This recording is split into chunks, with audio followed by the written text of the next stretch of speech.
এবার বেডি চাও, কোনো অসুবিধা নেই। তুমিও ল্যাংটা হয়ে যাও, ছবিও দেখো ল্যাংটা। দেখো যুবক, আমি বললাম তুইও লুঙ্গি খুলে ফেল, কাপড় খুলে ফেল, নাফরমান। আর নর্তকীও দেখ, তোর কাপড়ও খুলে ফেল, নর্তকীর কাপড় তো খোলাই, যা দেখে না।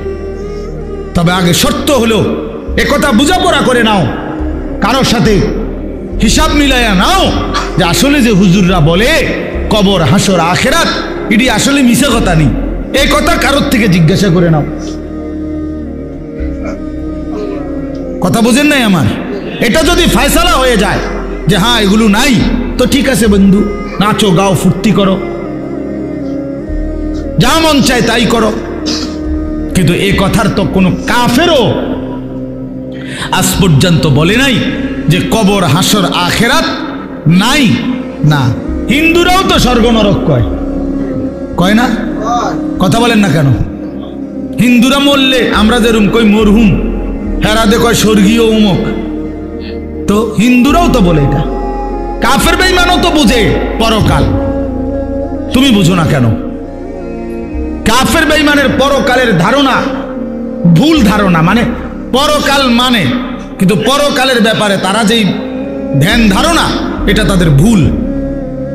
কিন্তু আমরা মুসলমান, আমাদের পরকালের ব্যাপারে বর্ণনা একেবারে স্পষ্ট। কোরআনুল কারীমের 3 ভাগের 2 ভাগে আখিরাত। আখিরাত নবী সাল্লাল্লাহু আলাইহি সাল্লামের সারা জিন্দেগীর চোখের পানি উম্মতের জন্য যে কাঁদছেন 23টা বছর। কি জন্য? যে আল্লাহ 23 বছর নবী কাঁদছেন উম্মতের জন্য। কেন? দুনিয়ায় যেন বাত মাসে কষ্ট না পায় উম্মত, এই জন্যই তো না? কথা বলেন। উম্মত যেন বাতে মাসে কষ্ট না পায় দুনিয়ায়, বউ বাচ্চা লইয়া যেন সুখে চলতে পারে, এই জন্যই তো নবীর 23 বছরের চোখের পানি, নাকি? তাহলে কি জন্য? কথা বলেন না, কোন জায়গার জন্য কাঁদছেন? তো সেই আখিরাত মিথ্যা, নবীর 23 বছরের চোখের পানি মিথ্যা। তাহলে আপনারা কি বুঝলেন বাবা? যারা নামাজ পড়েন না, কেন পড়েন না?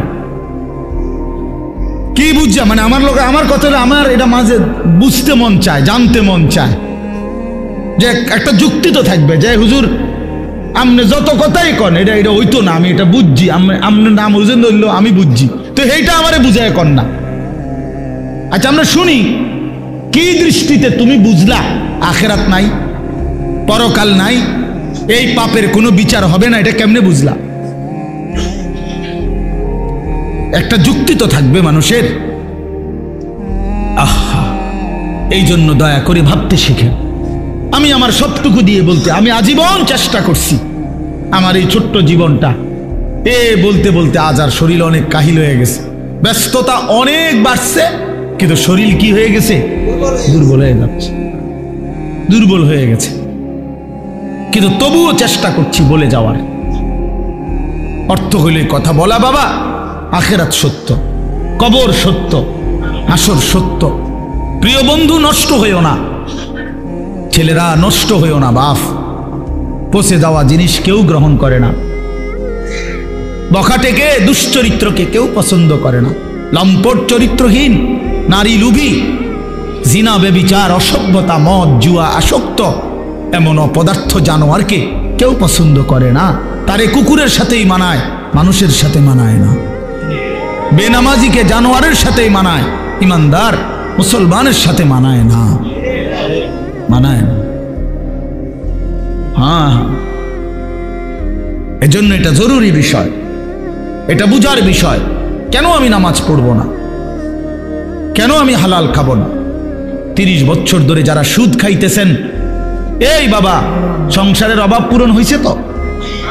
বলেন না কেন? হ্যাঁ, 30 বছর ধরে যেই বাটপারে ওজনে কম দেয়, এই বাটপারে জিজ্ঞাসা করেন না যে বাটপার তোর এই 30 বছর ধরে যে কাস্টমার ঠগাস, তোর অভাব গেছিনি না? যাবে কোনোদিন? তো তো লাভ হইল কি? বেড়া কি রে, এত সিটারি করে কাম তো লাভ হইল না। সিটারিয়ে যা করলা, কই সংসারের অভাব তো গেল না, কিস্তি তো শেষ হয় না, কিস্তি তো শেষ হয় না, প্রয়োজন তো শেষ হয় না। কই কিস্তি ইনকাম করে 90,000, কিস্তি চলে 6টা। হ্যাঁ, কথা বলেন না কেন? কিস্তি কারণটা কি?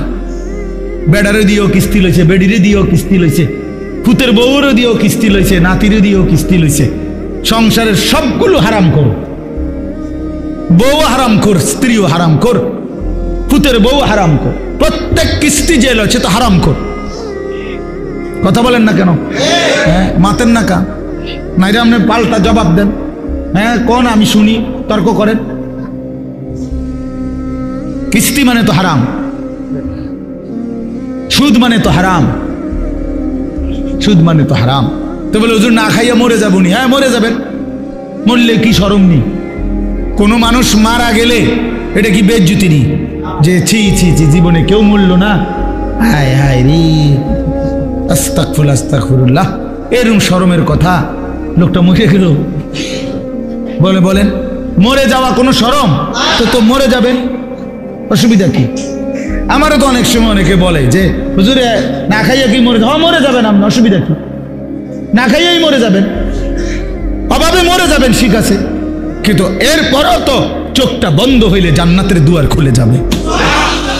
যে মাওলা অভাবে পড়ে গেছি তো তোমারে ছাড়ি নাই, খাইতে পাই নাই কিন্তু তোমারে ছাড়ি নাই। নবী সাল্লাল্লাহু আলাইহি সাল্লাম তো পেটে 2টা পাথর বাঁধছে।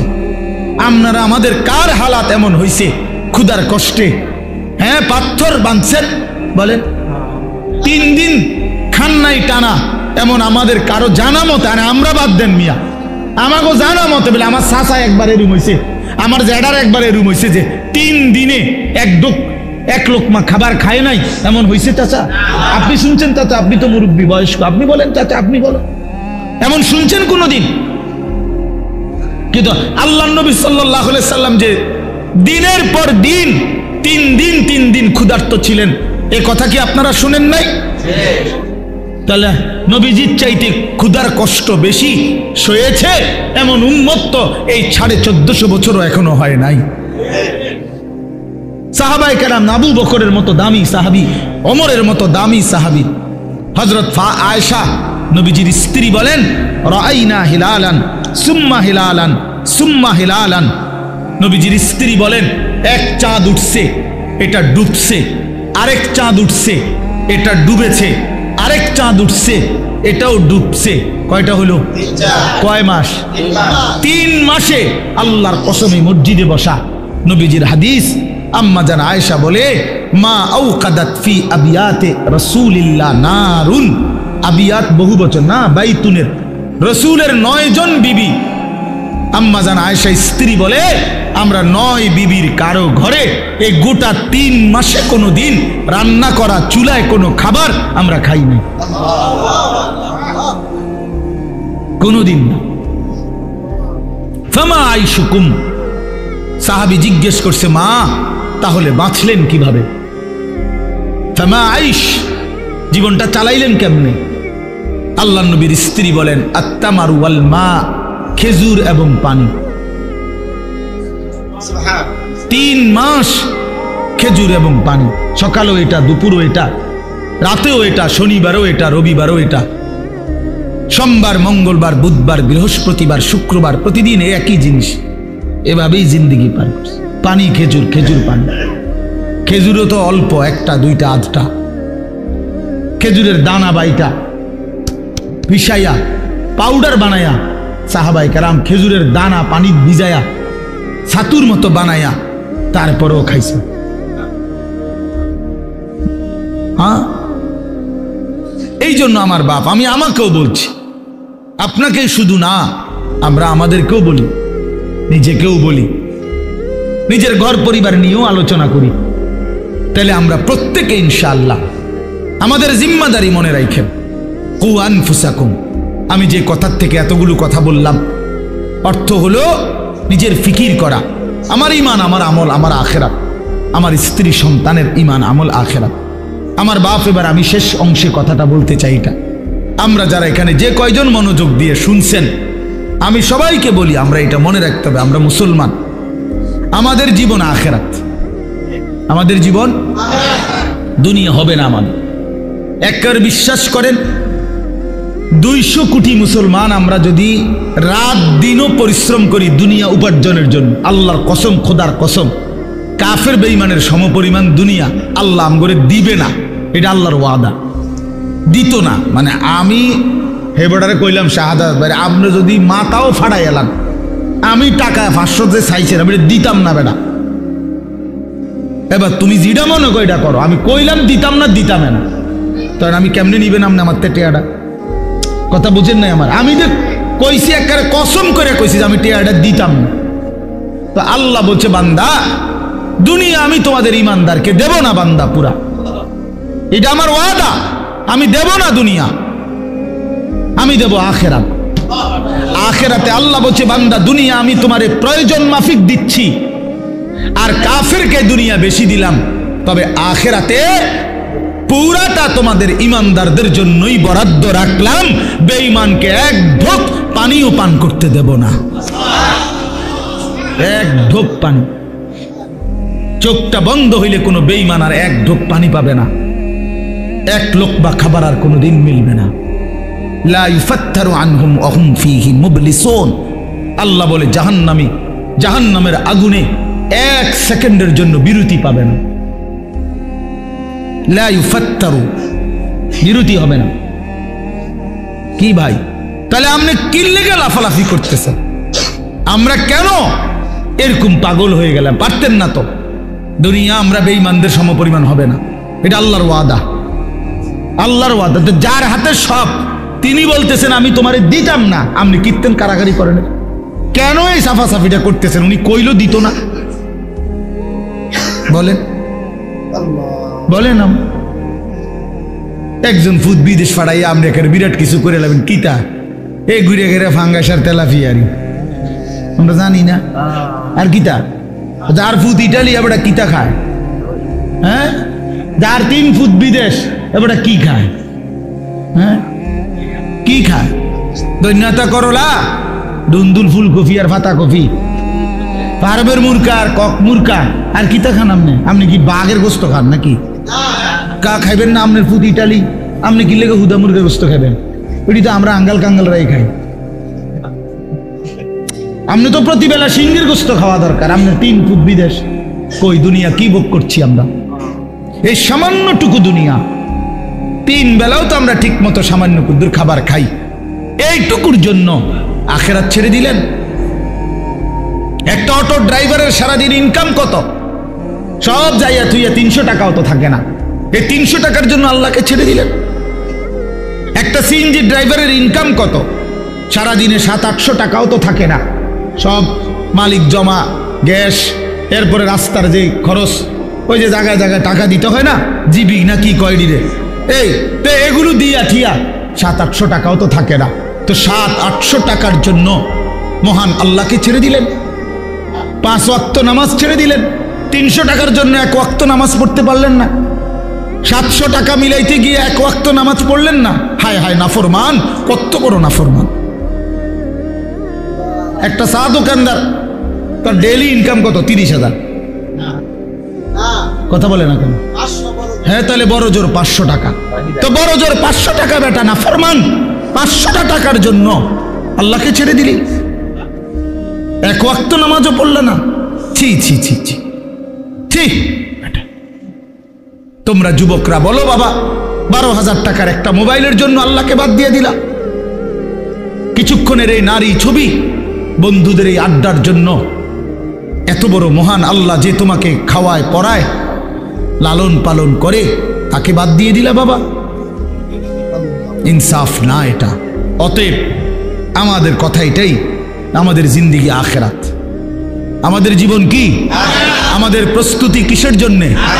আমাদের সারাটা দিন রাত কিসের জন্যে? কোরআন শরীফে আছে, আল্লাহ বলছেন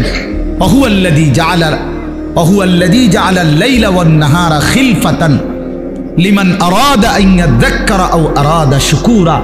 আল্লাহ বলেন আল্লাহই রাত বানান, দিন বানান, প্রতিদিন এবং রাত এবং দিন এনে থাকেন পর্যায়ক্রমে।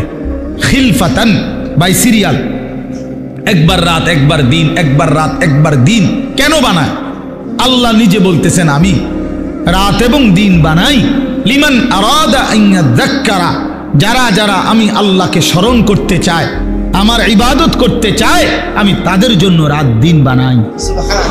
হ্যাঁ, আমার বান্দা যদি রাত না হয় মাগরিব পড়বে কেমনে? আমার বান্দা ঈশার নামাজ পড়বে কেমনে? ফজরের নামাজ পড়বে কেমনে? আমার বান্দা সারা দিনের পরিশ্রমের জন্য বিশ্রাম করবে কেমনে? এই জন্য আমি রাত বানাইলাম।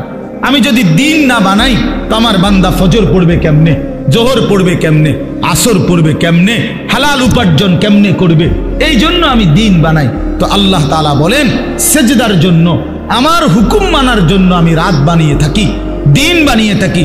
কোন সিটার বাটপার, কোন মদখোর ঘুষখোর, কোন নারী লুবি, কোন মোবাইলের অসভ্য উলঙ্গ ছবি দেখনেওয়ালা নাফরমান, তোদের জন্য, তোদের বেঈমান নাফরমানদের জন্য রাত হয় না, দিন হয় না। রাত দিন হয় ইমানদারের সেজদার জন্য। এই জন্য বাটপার সিটারগুলো, লম্পট দুশ্চরিত্রগুলো, সুদখোর হারামখোরগুলো এই নামাজি ইমানদার বান্দাদের উসিলায় বাকিগুলা বাদ খায়। এদের বরকত, এদের বরকত। সিটার বাটপার চলে এদের উসিলা, নাইলে এগরে খাওয়াইলো না। যদি সেজদাওয়ালা না থাকতো, যদি ইমানওয়ালা না থাকতো, যদি তালিবে ইলম না থাকতো, কেরাম জমিনে না থাকতো, যদি আল্লাহর কোরআন পড়নেওয়ালা কেউ না হতো, আল্লাহর জিকির যদি উচ্চারিত না হতো, তাহলে কোনো নাফরমান বেঈমানের জন্য আল্লাহ পাক রাতও বানাইতেন না, দিনও বানাইতেন না। আল্লাহ আমাদেরকে বুঝ দান করেন। অতএব এখন শেষ কথা হলো, আমরা যদি বুঝে থাকি এই কথাটা যে আমাদের মূলত জীবন আখেরাত, আমাদের প্রস্তুতি আখেরাত, আমাদের রাত আখেরাতের জন্য, আমাদের দিন আখেরাতের জন্য, আমাদের যৌবন আখেরাতের জন্য, কিশোর তোমার কৈশোর আখেরাতের জন্য, বয়স্ক বাবা আল্লাহ আপনাকে একটু হায়াত বেশি দিছে আখেরাতের জন্য, বিড়ি খাওয়ার জন্য না, চা দোয়ানে গপ মারার জন্য না, সারাদিন একটার পর একটা পান খাওয়ার জন্য না।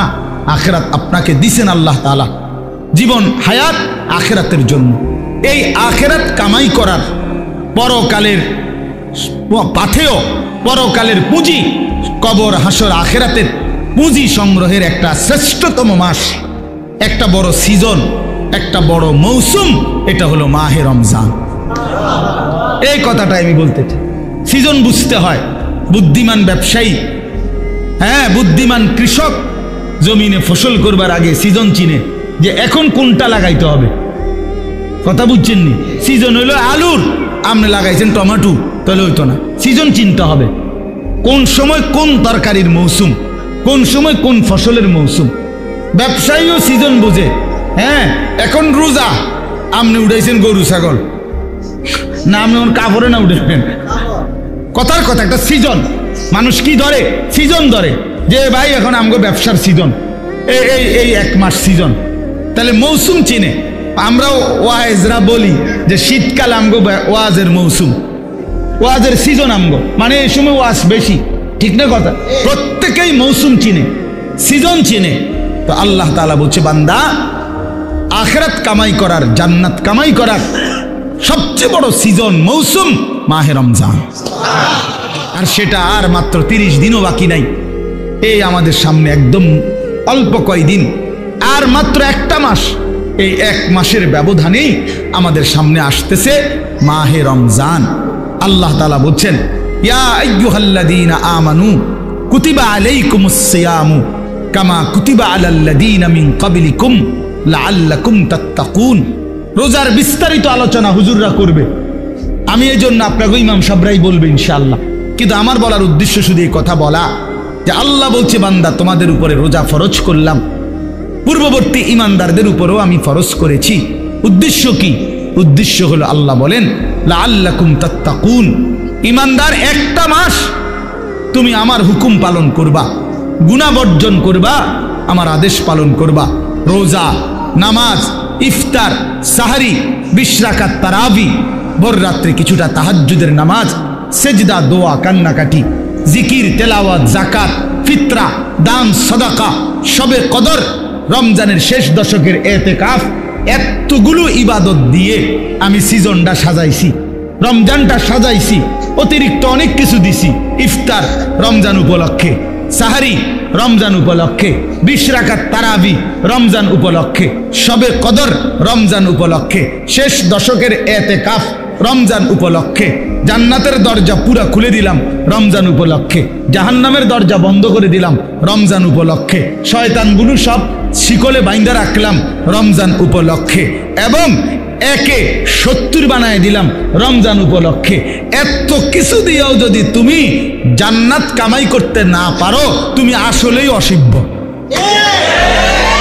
তুমি আসলেই অথর্ব, অপদার্থ ছাড়া আর কিচ্ছু, তুমি আসলেই নাফরমান, তুমি আসলেই নাফরমান। এই জন্য নবীজি বলছে যে মুসলমান রমজান পেয়েও কি করতে পারে নাই, গুনাহ মাফ করতে পারে নাই, আখিরাত কামাই করতে পারে নাই, তো জিবরাইল আইসা নবীজিরে বলছে, ইয়া রাসূলুল্লাহ, এমন নাফরমানের উপরে আল্লাহর লানত, আমি জিবরাইলেরও লানত। নবীজি বলছে আমিন, মানে আমিও মেনে নিলাম, যা জিবরাইল, আমি রাসূলেরও লানত। এই জন্য রমজানকে যে কদর করে না, রমজানেও গুনাহ, চুরি ডাকাতি, ওজনে কম দেয়, সুদ খায়, কিস্তি নেয়, ওই ছেলেরা তোমরা নাচ গান মোবাইল ছবি এই নিয়েই পড়ে রইলা, মা বোনরা বেপর্দা পড়ে রইল, মানে যে যেমন আছে এমনই রয়ে গেল, তো তার উপরে আল্লাহর লানত, ফেরেশতার লানত, তোর নবীর লানত, তোর উপরে খোদার গজব, তোর উপরে আল্লাহর লানত। আর এত জনের লানত নিয়ে সুখ কপালে জুটবে না, দুনিয়াতেও আখিরাতে। অতএব দয়া করে আমরা ইনশাআল্লাহ আজকের এই মোবারক মাহফিলে নিয়ত করি যে আমরা এবারের রমজানকে নিজের জীবনে কদর করব ইনশাআল্লাহ। সবাই গুনাহ থেকে পবিত্র হই, ছেলেরা নওজোয়ান, মোবাইলের অশ্লীলতা ছেড়ে দাও বাবা, গুনাহ ছেড়ে দাও বাপ, এই উলঙ্গ ছবি, নারী, অশ্লীলতা, বেহায়াপনা ছেড়ে দিয়ে 5 ওয়াক্ত নামাজ পড়ো, আল্লাহকে ডাকো বাবা। আগামীর পৃথিবীতে ইনশাআল্লাহ তোমরা দেখো সারা পৃথিবীর হিসাব, সারা পৃথিবীর জরিপ এখন প্রত্যেক, যে আমার আগে বক্তব্য দিলেন আপনি, হ্যাঁ না না চাচা বক্তব্য দিচ্ছেন না, চাচা কি বললেন কোন একটা কথা, আমি তো এনওজি করতে করতে শুনছি যে এই 70-72 বছর বয়সে এই গ্রামে ছেলেরা যে এরকম একটা ফাউন্ডেশন করে উদ্যোগ নিছে, এটা প্রথম। আপনি বললেন না একটু আগে, আচ্ছা বলেন তাইলে এটার অর্থ কি? অর্থ হলে আমি ব্যক্তিগতভাবে এখন প্রতিদিন গড়ে 3টা-4টা বয়ানে যাই, এরপরও কুলাইতে পারি না। তো আমার বলার উদ্দেশ্য হলো, আমি যদি 100টা বয়ান করে থাকি মনে করেন মাহফিল, এর মধ্যে 98টা হবে যুব সমাজের আয়োজন, সারা বাংলাদেশ। কথা, গতকাল আমি মহেশখালী ছিলাম, এই যেখানে কক্সবাজার মহেশখালী নাম শুনছেন না, ওখানে বাংলাদেশের বড় একটা তাপ বিদ্যুৎ কেন্দ্র হইতেছে, ওইখানে মাতার বাড়ি, তো ওইখানে ছিল, তো হাজার হাজার যুবক, হাজার হাজার, তার মানে সারা বাংলাদেশে এরকম নওজোয়ানরা আগাইতেছে আল্লাহর দিকে, কোরআনের দিকে, ইসলামের দিকে, সারা বাংলাদেশে। আপনারা এখন চাচারা বলেন, আগে 20 বছর আগে যতগুলো মাদ্রাসা দেখছেন চারিদিকে, এখন গলিতে গলিতে হাঁটলে হাঁটলে চারিদিকে ডানে বামে মাদ্রাসা দেখা যায় না? তো বাড়ছে কিনা? অনেক বাড়ছে, 10 গুণ বাড়ছে, 50 গুণ বাড়ছে। সারা বাংলাদেশে প্রত্যেক বছর, এখন বছরে বারবার বাংলাদেশের ছেলেরা কোরআনের হাফেজ হিসাবে সারা বিশ্বের আন্তর্জাতিক প্রতিযোগিতায় 70 দেশ 100 দেশের সাথে 1 নাম্বার 2 নাম্বার হয়ে থাকে বাংলাদেশের ছেলেরা। তার মানে বোঝা গেল যে আলহামদুলিল্লাহ যুব সমাজ, নওজোয়ানরা যেভাবে ইসলামের দিকে আগাইতেছে, আগামীর পৃথিবীতে এই নওজোয়ানরাই কালেমার পতাকা উড়াবে ইনশাআল্লাহ। হ্যাঁ হ্যাঁ, ইসলামের পতাকা উড়বে, বিজয়ের পতাকা উড়বে ইনশাআল্লাহ। তখন তোমরা যেই ছেলেরা নামাজি হবা, চরিত্রবান হবা, ইনশাআল্লাহ মনে রাখো তোমাদের হাতেই ইমানের পতাকা উড়বে।